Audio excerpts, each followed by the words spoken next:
ماں تیرا حال کیا ہے؟ کیوں کبھی ابے سے نہیں پوچھتا ابا تیرا حال کیا ہے؟ پوچھ تو اس بوڑھے سے جو گھر کی دہلیز کے پاس سوٹی پر تھوڑی لگائے اپنی اولاد کے آنے جانے کو دیکھتا رہتا ہے،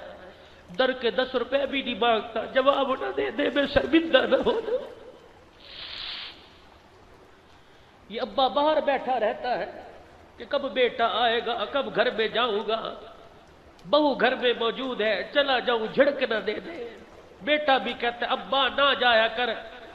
تجھے راضی رکھوں کہ اسے راضی رکھوں، تو نے تو زندگی گزار لی، ابا اس کے ساتھ زندگی گزارنی ہے، یہ 10 روپے لے، یہ گھر کے باہر بیٹھا رہ کر وہ درخت کی چھاؤں میں شام تک بیٹھا رہتا ہے، مسجد میں جاتا ہے، بابا جی جاؤ دروازہ بند کرنا ہے، نہ مسجد میں بیٹھ سکتا ہے نہ درخت کی چھاؤں میں بیٹھ سکتا ہے۔ کوئی پوچھ لے دوپہر کے وقت کیوں بیٹھے ہو، وہ اولاد کا راز پھر بھی فاش نہیں کرتا، وہ بیٹھا رہتا ہے۔ گھر میں جاؤں گھر والی بیوی نہ جھڑک دے، بہو نہ جھڑک دے، بیٹھا رہتا ہے، اولاد کا انتظار کرتا ہے۔ کبھی پھل فروٹ کے لفافے لانے والوں اپنے بچوں کے ہاتھ میں لا کے دیتے ہو، ان بوڑھوں کے ہاتھ میں بھی تو لا کے دیا کرو، ان سے تنخواہیں چھپاتے ہو، کبھی تنخواہ لا کے ان کے ہاتھ میں بھی تو رکھا کرو کہ ابا جان یہ کیبل کا حصہ نکال رہا، یہ بل کا حصہ، یہ بجلی یہ گیس کا، کبھی ماں باپ کا حصہ بھی تو نکالنا کر، کبھی اپنی حلال کمائی میں سے ماں کو بھی 50-100 روپے دے دیا کر۔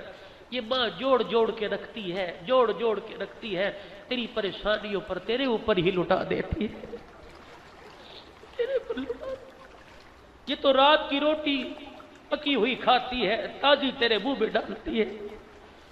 میلے کپڑے پھٹے کپڑوں کو کہتے ہیں بھی نیا جوڑا ہے، بیٹے مجھے ضرورت نہیں، اپنی اولاد کے لیے بنا۔ میرا وجدان کہتا ہے کہ ماں کا بس نہیں چلتا، جب ماں کفن میں دلہن بنی لیٹی ہوتی ہے، اولاد پاس کھڑی رو رہی ہوتی ہے، ماں کا بس نہیں چلتا۔ اگر بس چل جائے ماں کا تو کفن سے باہر آ کے روتے ہوئے بچے کو سینے سے لگا لے، تو رونا میرا کلیجہ پھٹ رہا ہے، اس کا بس نہیں چلتا، یہ راتوں کو سوتی نہیں ہے، تو جوان ہے، تجھے پہ نیند کا غلبہ ہوتا ہے، یہ لاٹھی کے سہارے اٹھتی ہے، تیرے سے چادر اترتی ہے، تیرے پہ چادر ڈال دیتی ہے۔ وہ تو جوان تھا، گرمی تو اسے بھی لگتی تھی، مچھر تو اسے بھی کاٹتے تھے، تو جوان تھا جب تو رات کو لائٹ بجلی چلی جاتی، یہ اپنے آنچل کا دوپٹے سے تیرے پہ پنکھا جلا کرتی تھی۔ آج ماں کو کمرے میں ڈال دیا، ہاتھ کا پنکھا دے دیا، خود ایسی کمرے میں لیٹا ہے، کیا تیری ماں کو گرمی نہیں لگتی؟ کیا تیرے ابے کو گرمی نہیں لگتی؟ ہائے تیرا ابا کبھی اپنے لیے نہیں مانگتا، تیری ماں کبھی اپنے لیے نہیں مانگتی، جب بھی ہاتھ اٹھتے ہیں تو اولاد کے لیے اٹھتے ہیں۔